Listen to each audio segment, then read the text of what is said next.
Muito bem, nossa economia e desenvolvimento, esse tópico final aí, nosso quadro final do programa desta semana. Professor Saúl, aí temos um convidado importante nessa área da advocacia tributarista, digamos. Sim, com muita alegria, né? O Gabriel veio nos visitar aqui e trazendo algumas novidades, Silvio, da área tributária e também da parte de recuperação judicial. Uhum. Aliás, falando em recuperação judicial, obrigado, Gabriel, pela tua presença aqui, né? Eu que Sempre uma agradeço. honra nosso programa aqui, Economia e Desenvolvimento, justamente nessa área em que tu atuas, né?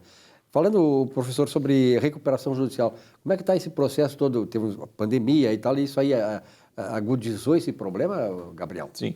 Inicialmente agradeço aí, Silvio, o convite também do professor Saúl.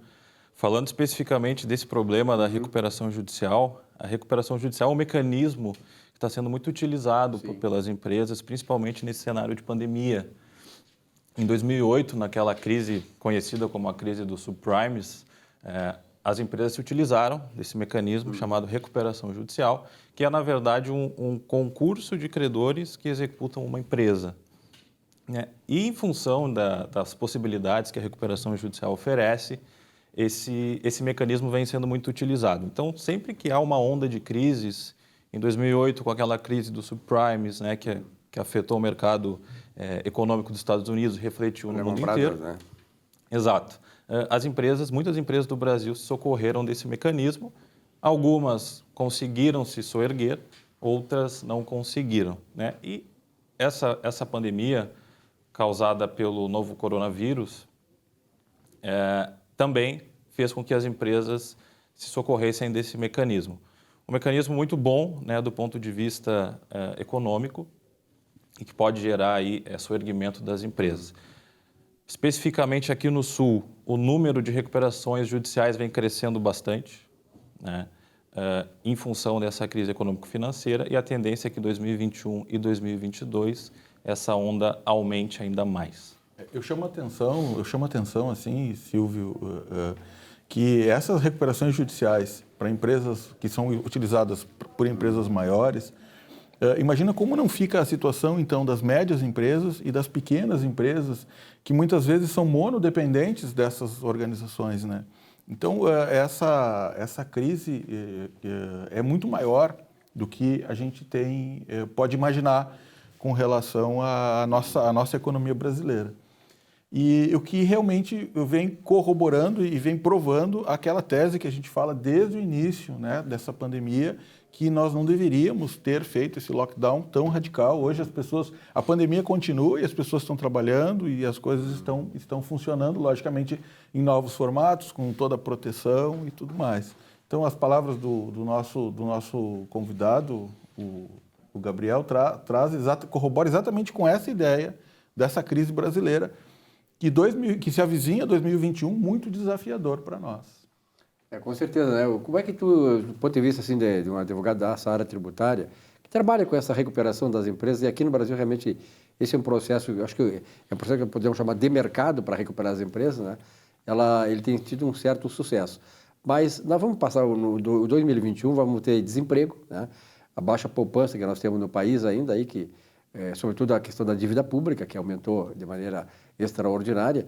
E como é que tu vê assim, a possibilidade de uma recuperação em 2021?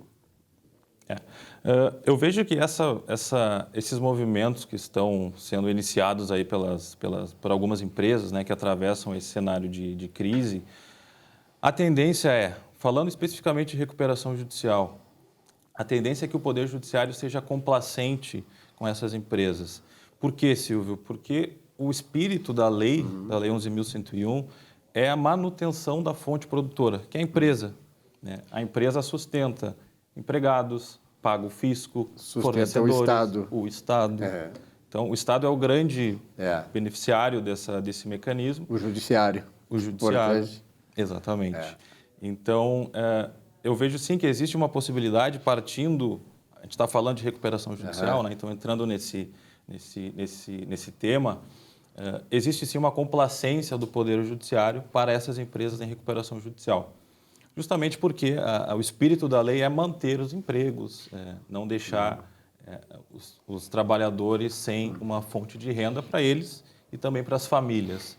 Então, a tendência é que nessa linha de recuperação judicial, o Poder Judiciário seja complacente nos próximos anos e defira e conceda esses processos. Gabriel, de existe algum recuperação. segmento empresarial que é o mais afetado, digamos, e que mais está se socorrendo da questão da recuperação judicial?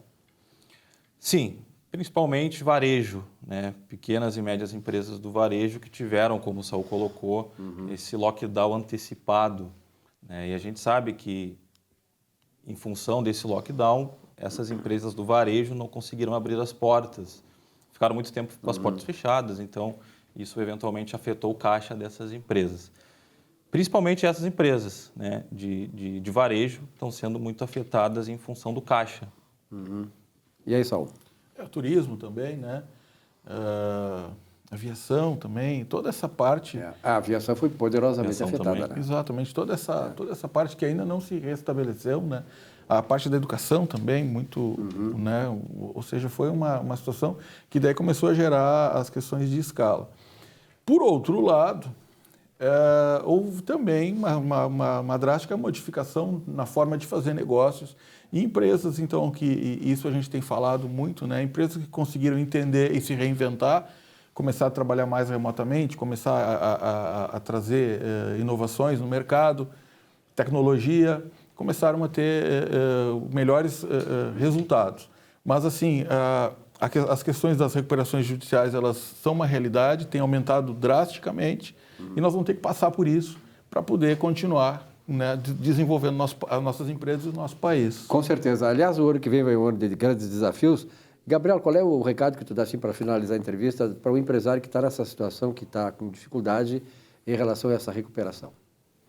O recado que eu deixo para o empresário é lutar, né? A gente sabe que a pauta do empresário hoje são inúmeras, fornecedores, trabalhadores, tributos, né? O Estado, o fisco não costuma aliviar o empresário. Tem a questão da LGPD também, que entrou em vigor agora. Então, continuar trabalhando dentro desse contexto, que é difícil, e buscar bons profissionais aí para assessorar nessa virada de chave, nessa virada de ano. Talvez o ano que vem, de 2021, seja mais desafiador que esse ano É onde a gente vai sentir, de fato, os reflexos financeiros. E é um tema tão importante que o Gabriel virá mais vezes aqui, porque é importante nós trazer para você, telespectador, e sobretudo empresário. Gabriel, obrigado pela tua presença. Eu que agradeço, Silvio. Muito obrigado. Saúde também. Obrigado.